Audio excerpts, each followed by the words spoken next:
Chris, go ahead. Mr. President, Mr. Vice President, thank you very much. Thank you for taking this seriously. Our hearts go out to Parkland. We know, having gone through this in Sandy Hook, that community will never, ever be the same.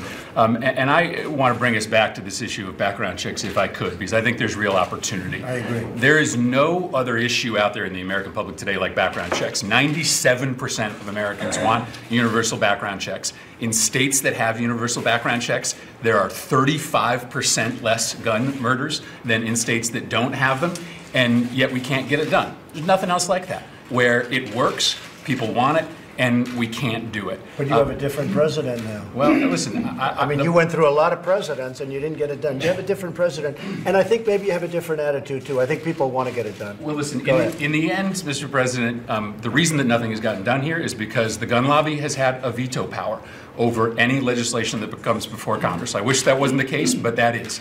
And if all we end up doing is the stuff that the gun industry supports, then this just isn't worth it. We are not going to make a difference. And so I'm glad that you sat down with the NRA, but we will get 60 votes on a bill that looks like the Manchin-Toomey compromise on background checks. Mr. President, if you support it, if you come to Congress, if you come to Republicans and say we are going to do a Manchin-Toomey-like bill to get comprehensive background checks, it will pass. But if this meeting ends up with just sort of vague notions of future compromise, then nothing will happen. We don't want that. So I think we have a unique opportunity to get comprehensive background checks, make sure that nobody buys a gun in this country that's a criminal, that's seriously mentally ill, that's on the terrorist watch list. But Mr. President, it's going to have to be you that brings the Republicans to the table on this, because right now the gun lobby would stop it in its tracks. I like that responsibility, Chris. I really do. I think it's time. It's time that a president stepped up, and we haven't had them. And